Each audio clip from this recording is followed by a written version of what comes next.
스나이퍼 시작하도록 하겠습니다. 포스원의 하창봉 팀장과 함께하도록 하죠. 어서 오세요. 네, 안녕하십니까. 네. 가장 먼저 외국인의 순매수 보인 종목 확인해 보도록 하겠습니다. 어떤 쪽으로 매기가 쏠렸는지 종목들 하나하나 확인해 보도록 할까요?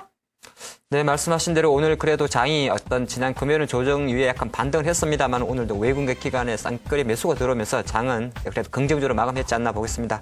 오늘 외국인 전체를 보니까 금액적으로는 1,000억 미만의 매수입니다만 골고루 화학이라든지 전기전자 관련해서 상당히 골고루 들어왔다 그런 말씀드리겠고 아무래도 자동차라든 전기전자에 좀 들어온 것이 특징이지 않나 보겠습니다. 그 종목들 좀 살펴드리면요. 5종목 정도를 선별해 봤는데 현대차, LG전자, 우리산업, 디스플레이텍, 웰크론 한테 있는 것 같습니다. 보시다시피 자동차 완성차에 대한 매수세 들어왔다 볼 수 있을 것 같고요. 우리산업 같은 경우도 대표적인 자동차 부품주인데 오늘의 장을 그대로 좀 보여줬지 않나 그렇게 봐드리겠습니다. 이 5가지 종목 중에서 한 가지만 살펴보겠습니다. 그 종목은 LG전자입니다. LG전자는 탑픽으로 뽑아야 될지 특징주로 뽑아야 될지 좀 애매합니다만 약간은 전기전자 업종에서 그래도 하이닉스 다음으로 오늘 장에 좀 특징이 됐지 않나 보겠고요. 오늘 한 82,500원 3% 상승을 했는데 장 초반부터 8만 원 회복하면서 좀 강세 출발을 하더니 장중 내내 오늘 외국인 쪽에서 한 10만 주 이상 매기가 들어오면서 그래도 반등세를 좀 보여줬지 않나 보겠습니다. 사실 그동안 조금 주가 조정을 받았던 것은 1, 4분기 실적 발표에 의해 2분기에 대한 실적 부진 우려가 잠깐 부담이 됐습니다만은 정권사 일각에서는 그렇지 않다. 계속적으로 펀더멘털한 이상이 없다. 그리고 LG전자의 디스플레이 부분, 즉 스마트폰 부분의 점유율 증가는 좀 유효하지 않나 그런 모멘텀이 좀 나오면서 오늘 기술적 반등을 동반한 외국인 매수가 들어왔다 말씀드리겠고요. 잠깐 차트 보면서 향후 전략 세워보도록 하겠습니다. 오늘 글쎄요. 제가 판단할 때도 타이밍이 나와야 될 타이밍이 나왔다 볼 수 있습니다. 주가를 보는데 나와야 될 타이밍이 뭐냐고 물어보실 수가 있는데요. 사실 그런 거는 딴 것보다 과매도 국면에서 과연 절대 가격을 할 수 있겠죠. 보통 주가는 5만 원, 10만 원, 8만 원 이렇게 딱 떨어지는 가격에서 일시적 수급이 나오는데 한 최근 3일 정도가 한 8만 원 정도에서의 지지와 저항 속에서 오늘은 지지력으로 좀 작용했다 보는 것이고요. 조금 전에 말씀드린 바 마찬가지로 한 4월 중순까지만 해도 어느 정도 실적 발표 기대감은 올랐습니다만은 1분기 실적 발표 이후에 실제적으로 약간 2분기에 대한 회의감을 조정을 받았습니다. 하지만 최근 장 자체가 외국인이 또 어느 정도 수급적으로 매수가 들어오면서 반등을 가져왔다 보겠습니다.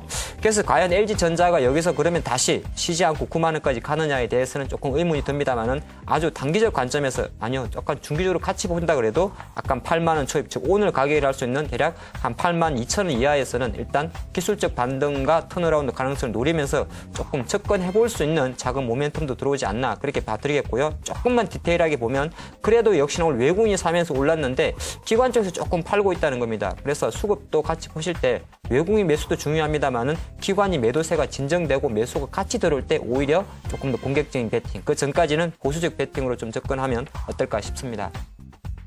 네, 외국인과 마찬가지로 기관 역시 자동차주 그리고 부품주 쪽으로 매수가 가장 많이 몰렸습니다. 어떤 종목들이 눈에 띄었는지 종목들 하나하나 확인해 보도록 하죠. 네, 말씀하신 대로 오늘 기관은 거의 자동차주를 저희 표현으로 말씀드리면 거의 몰빵 쓸어 담았습니다. 거의 자동차주의 매기차가 그렇게 좋았다 그렇게 말씀드리겠고요. 그러다 보니까 상승 종목에도 한 5종목 정도가 자동차주 포진되어 있는 것 같습니다. 완성차 쪽에서 기아차가 있을 것 같고요. 그리고 오늘 환일 이화, 광전자, 캠시스, BH가 있는 것 같습니다. 기아차는 기어차보다도 오늘 장의 특징 자동차 부품적으로 훨씬 좋다 보니까 환일이와 같은 개별주들은 5% 이상 시세를 좀 분출했다 그런 말씀드리겠고 반도체 종목의 광전자라든지 스마트폰의 캠시스 그리고 PCB 쪽의 BH 같은 종목도 상승 탄력이 조금 좋았던 것 같습니다. 이 종목 중에서 하나만 살펴드리면요. 그 종목은 BH입니다. BH도 대표적인 이제 스마트폰 관련 중에서 PCB 업체입니다. PCB 업체들은 스마트폰이 아니라도 대부분의 전자기기에 들어가는 가장 필수적인 부품인데요. 이 BH는 사실은 삼성전자와 LG전자에 동시 납품하는 그런 부품들을 보시면 좋을 것 같습니다. 근데 최근에 조금 왜 내려갔느냐? 그 이유인즉슨 일단은 실제적으로 최근에 일단 4월 말이죠. 실제 갤럭시 S4가 출시됐습니다만 시장의 기대치에 조금 못 미친다는 그런 우려가 있다 보니까 좀 하락을 했습니다만은 그 하락 조정폭이 약간은 가격 정도 그쳤고 아니다 그렇지가 않다. 실제적으로 2분기로 접어들수록 1분기에도 사실 57억 정도 영업이익 나오면서 스프라이전 실적은 나왔습니다만은 연간 기준으로도 실제적으로 올해 회사 측에서는 한 전년 대비해서 한 70% 이상 매출이나 영업이익이 증가하지 않겠느냐는 정권사의 전망이 나오면서 오늘 이 종목도 LG전자 마찬가지로 기술적 반등이 필요한 타이밍에 제대로 나와줬다 보겠습니다. 잠깐 차트 봐드리면요.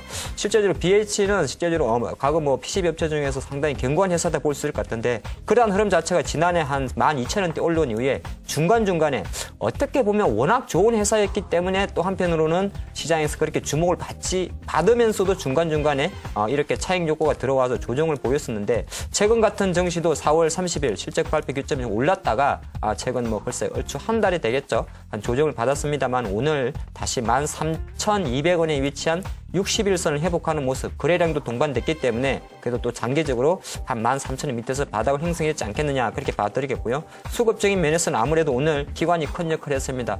사실 외국인과 기관의 쌍끌이 양매수가 들어왔는데 오늘 기관, 전 기관 투자 기관 쪽에서 한 13만 주 정도의 매수가 들어오면서 좋은 흐름도 보여줬고요. 최근에 개별주의 흐름 특징이 한번 가면 계속 가기 때문에 오늘의 양봉에 조금 신뢰성을 둡니다. 그렇지만 이 종목이 그동안 6개월 동안 보여온 패턴을 보면 장대 양봉의 추가 상승 탄력이 한 5% 수준의 조정이 그쳤다는 걸 생각하신다면 보유하신 분은 그렇습니다. 이렇게 돌렸을 때는 여유가 있는데 신규 매수하실 분은 그래도 욕심이겠지만은 한 60일선이 위치하고 있는 한 13,500원 이하에서 일단 BH의 성장성에 좀 관심을 가지는 게 어떨까 싶습니다. 네, 마지막으로 신고가 기록한 종목도 확인해 보도록 할 텐데요. 오늘도 역시 코스피보다는 코스닥의 개별주들이 상당 부분 가장 눈에 띄는 흐름들을 보여줬습니다. 탑픽 종목 이어서 알아보도록 하죠. 네, 말씀하신 대로 제가 계속 좀 이 코너를 하면서 말씀드리는 게 있는데 종목들 선별을 하실 때는 사실은 외국인 매수, 기관 매수도 중요합니다만 신고가 종목에서 어떤 종목을 공략하신다면 주간 스윙이라든지 단기 트레이딩 하신 데는 오히려 수익률이 탁월하더라 그런 말씀을 지금 시장과 함께 다시 한번 강조드린다 말씀드리겠고요. 그러다 보면 오늘 5종목 정도 좀 정리를 해봤는데요. 역시나 자동차 부품주 하나 있습니다. 세종공업, 경방, 오텍, 한샘, 우양 HC가 있는 것 같습니다. 경방이라든지 한샘, 우양 HC는 개별 재료를 가지고 좀 올라갔다 말씀드리겠고요. 세종공업은 역시나 자동차 부품주죠. 오늘 자동차 부품주의 날이었기 때문에 이 신고가 종목에도 같이 끼었지 않나 보겠습니다. 이 종목 중에서 하나만 살펴드리면요. 그 종목은 오텍입니다. 어저께인가요? 아마 제가 그런 뉴스 보도를 본 것 같아요. 올해 날씨가 또 덥다 그럽니다. 벌써부터 덥다 그러니까 5월 기준으로 상당히 좀 그랬다 그러죠. 그리고 실제적으로 이제 보통 보면 오텍은 미리 말씀드리면 최근에 에어컨 판매가 상당히 급증한다 그럽니다.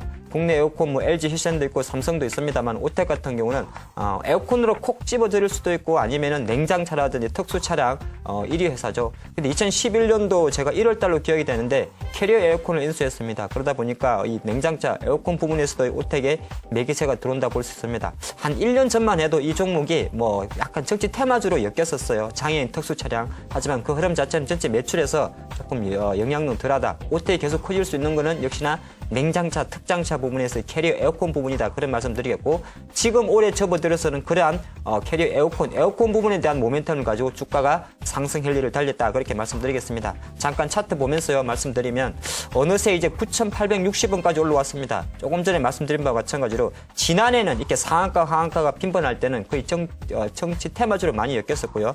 그러한 테마주 흐름 자체가 속칭 말해서 어느 정도 매물 소화 과정을 거친 이후에 올해부터는 에어컨 부분의 모멘텀을 올라간다는 겁니다.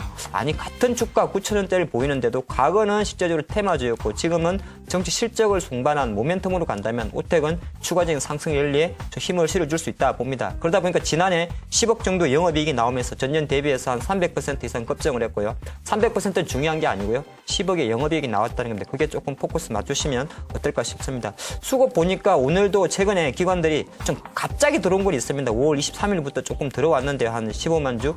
오늘은 좀 많이 들어왔네요. 15만 주면. 하지만 실제적으로 그만큼 오텍이 어느 정도 시장의 주목을 받구나. 그렇게 접근하시면 어떨까 싶습니다. 투자 관점에서는 조금 간단해요. 이 종목은 이제 10,000원이 눈앞에 있기 때문에 여기서 한 10% 정도는 그냥 안 쉬고 갈 수도 있겠죠. 17,800원. 하지만 다시 한번 가격 조정을 받을 수 있고요.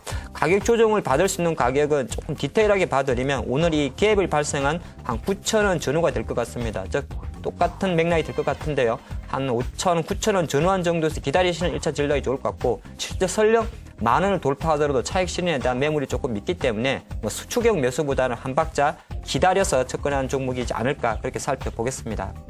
네, 이어서 이슈 스나이퍼 시작하겠습니다. 이제 상반기가 얼마 남지 않았죠? 약 한 달 정도 남겨놓고 있는 상황인데요. 상반기를 종합해본 결과 그동안 기업 쪽에서 CB와 BW 발행이 굉장히 급증했다고 합니다. 그 이유가 굉장히 궁금하실 것 같은데요. 먼저 기사 통해서 내용 확인해 보도록 하죠. 올해 상반기 기업들의 전환사채와 신주 인수권 부사채 발행이 급증한 것으로 나타났습니다. 특히 증시를 뜨겁게 달궜던 코스닥 대장주 셀트리온이 가장 큰 규모로 CB를 발행해 눈길을 끌었는데요. 한국거래소에 따르면 전환사채 및 신주 인수권 부사채의 발행 결정 공시를 분석한 결과 올해 코스피와 코스닥 시장의 권면 총액 합계는 6,799억 원으로 전년 동기 대비 502%가 넘게 증가했습니다. 유가증권 시장의 전환사채 발행 공시 건수는 총 9건으로 전년 동기 대비 350% 늘었고요. 신주 인수권 부사채의 발행도 급증한 것으로 분석됐습니다. 네, 올해 상반기 CB와 BW 발행이 500% 넘게 급증했다고 하죠. 투자를 위한 목적도 있을 테지만 경기 상황이 너무나도 안 좋다 보니 재무구조 개선을 위해서 이렇게 자금을 끌어모으는 경우가 대부분이었다고 합니다. 좀 더 구체적인 내용 전략 들어봐야 될 것 같은데요. 이어서 확인해 보도록 하죠. 네, 사실 이제 항상 기업이 자금을 조달하는 방법에서 크게 두 가지가 있죠. 바로 유상증자라는 것이 있고 아니면 사채를 이용하는 방법이 있는데요. 크게 다른 점은 하나는 유상증자는 그 자본 계정상 대차대조상 자본으로 잡힌다는 것이고요. 하지만 전환사채 CB라든지 교환 EB라든지 BW 같은 경우는 본드가 있기 때문에 결국에는 사채, 부채가 된다는 겁니다. 즉, 큰 그림에서 봤을 때는 같은 자금 조달을 앞두고 어떤 것이 더 호재냐 악재냐를 평가하는데 실제적으로 자금이 BW라든지 CB 발행 같은 경우는 가장 결정적으로 유상증자보다는 자금 조달하기가 조금 쉽습니다. 왜 그러냐면 증자 같은 경우는 사실 회사 실적도 어느 정도 나와야 되고 뭐 네 가지 증자 방법, 주주 배정이든 뭐 일반 공모든 간에 어느 정도 회사의 모멘텀을 보고 정자가 이루어지면서 성공을 하는데 이 BW나 CB 같은 경우는 정자가 조금 힘든 경우 대표적인 게 한진해운이 왜 이렇게 급증했는지 생각해 볼 수가 있습니다.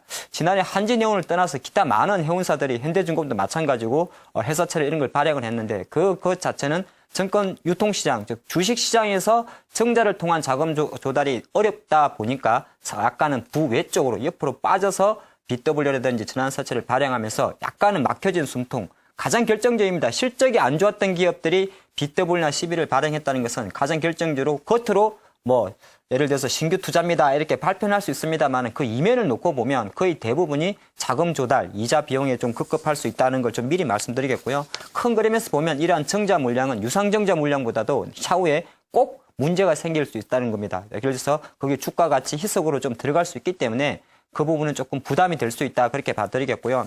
그러한 관점에서 사실 우리가 이제 투자할 때 사실은 항상 그렇게 이어왔지 않습니까? 오늘 조금 공부하는 생각으로 제가 말씀드리겠던데요. 과연 기업들이 그렇게 많이 발행하는 CB 전환사채라든지 BW가 뭔지 조금 설명을 해봤습니다.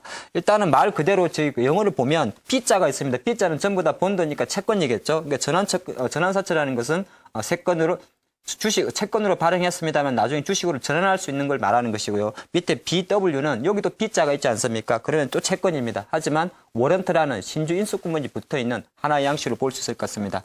하지만 모든 것은 거의 다가 대부분이 초반에는 사채로 존재한다는 겁니다. 사채로 존재했을 때는 기업 입장에서는 이자 비용이 발생하게 되는 것이고요. 하지만 주가도 상승하고 어느 정도 기업이 좋아졌을 때는 그것을 주식으로 전환할 수 있는 옵션을 줬다 그렇게 볼 수 있습니다. 그래서 그 관점에서 기업들이 전환사채라든지 BW를 발행하게 되면 당장은 좋습니다. 당장은 좋기 때문에 일단은 어느 정도 당장은 좋은데 시간이 지나면 결과적으로는 이자 비용과 주식 전환이라는 어떤 딜레마에 빠질 수가 있습니다. 실제적으로 만약에 그 기업들의 체질이 좋아지고 실적이 좋아져서 주식으로 빨리 전환해버리면 단기적으로 주가 희석 가치라 그러죠. 물량이 많아지는 거기에 영향을 미칠 수 있습니다만은 그 기업의 주가가 계속 안 좋아서 자꾸 주가가 내려간다면 전환도 못하죠. 왜냐하면 전환 행사인데 10,000원의 행사권을 줬는데 그 기업의 주가가 5,000원까지 내려가면 이걸 갖고 있는 보유자들은 주식으로 전환 안 합니다. 계속 이자 비용만 내놔라 이렇게 할 수 있기 때문에 기업은 장기적으로 계속적인 이자 부담에 노출될 수 있다 그렇게 봐드립니다. 그래서 아까 보니까 자료에서 일부 많은 종목들 한진해운도 있었고요. 셀트리온도 있고 기타 관련주들이 있는데 한 가지만 명심하시면 좋을 것 같습니다. 실적도 되고 성장성이 있는 상태에서 정자를 한다. 정자를 하더라도 CB라든지 BW, EB를 발행하면 어느 정도 긍정적으로 발행하는데 그 기업에 대한 지금 해운업황처럼 기업에 대한 업황도 좀 부진하고 또 셀트리온 같이 약간 수상하지 않습니까? 임상 실험 한다 안 한다 그런 기업들에 대해서 BW나 CB가 많아질 때는 나중에 시간의 문제지만 결국에는 그것이 물량 폭탄으로 들어올 수 있다는 걸 같이 체크하는 좋은 기사이지 않나 보겠습니다. 네, 주가가 부진한 상황이라면 유상증자도 사실 힘들겠죠. 때문에 상대적으로 CB와 BW 발행이 더 급증했던 건데요. 하지만 이마저도 결국은 부메랑이 돼서 물량 부담으로 돌아올 수 있다는 점 기억하셔야 될 것 같습니다. 지금까지 이슈 스나이퍼였습니다. 네, 오늘은 그래도 기분 좋은, 비는 오지만 기분 좋은 월요일이었던 것 같습니다. 일단 종합주가지수는 1980선 약간 못 미치는 1979포인트로 마감을 했고요. 코스닥 지수 같은 경우도 외국인과 기관의 매수가 들어오면서 577선에서 마감을 했지 않나 보겠습니다. 그러다 보니까 오늘장 한마디는 자동차주 서름을 달래다 그런 말씀을 좀 드리겠습니다. 현대 기아차 갖고 계신 분은 조금 서운하실 수 있어도 현대 기아차가 아닌 기타 자동차 부품들을 갖고 계신 분은 글쎄 오늘만은 그런 것 같지가 않습니다. 지난주 후반부터 상당히 웃고 있지 않나 보겠습니다. 오늘 자동차주의 상승 탄력 흐름을 종가 기준으로 한번 정리를 해봤는데 역시나 현대 기아차는 한 2% 수준의 반등세에 그쳤습니다만은 밑에 있는 대부분의 자동차 부품주들 SL이라든지 성우하이텍, 한일이야, 화신, SAM 같은 종목들은 7% 이상 급등하면서 그동안 약간은 부진했던 차화정 중에서 자동차가 그래도 제 역할을 했다 그런 말씀 드리겠고요. 이 이면에는 오늘 연기금이 큰 역할이 컸습니다. 여기에 조금 중요한 포커스가 있는데요. 오늘 기관이 한 1,000억 정도를 매수해줬는데 그중에서 가장 많은 금액을 매수한 주요 기관은 바로 연기금이었습니다. 근데 보통 우리는 이런 이야기를 합니다. 연기금은 약간은 장기자금, 투시는 약간 단기자금. 그러니까 연기금이 주식에 들어왔을 때는 이 종목이 약간 장기적으로 성장성 그리고 저평가된 종목에 들어오는구나 이렇게 볼 수가 있겠죠. 그렇기 때문에 오늘 다른 섹터, 다른 기관도 아니고 연기금 쪽에서 자동차주에 대한 매기세가 들어왔다는 것은 일본 엔화의 흐름 자체가 최소한 이제 변동성이 급하게 내려가겠습니까만은 한 101엔, 100엔, 102엔 사이에서 약간 안정을 보이지 않겠느냐. 그렇게 봤을 때는 그동안 펀더멘털 대비해서 약간 소외받았던 자동차주의 매기세가 좀 몰리겠구나 않겠구나. 그 흐름 자체를 오늘장과 방어제는 내일장에 대한 시그널까지 같이 줬다 말씀드리겠고요. 오늘 코스피 시장을 보니까 대형주들이 조세피난처 관련 이야기 여러 가지 이야기 때문에 조금 주춤하다 보니까 작은 등락은 좀 있었는데 또 그런 것도 있지 않습니까? 전차가 강할 때는 또 기타 섹터는 조금 쉬더라는 것이 코스피 시장에 나왔던 최근 1년 내의 학습 효과이기 때문에 오늘도 그 장을 그대로 보여줬다 볼 수 있겠습니다.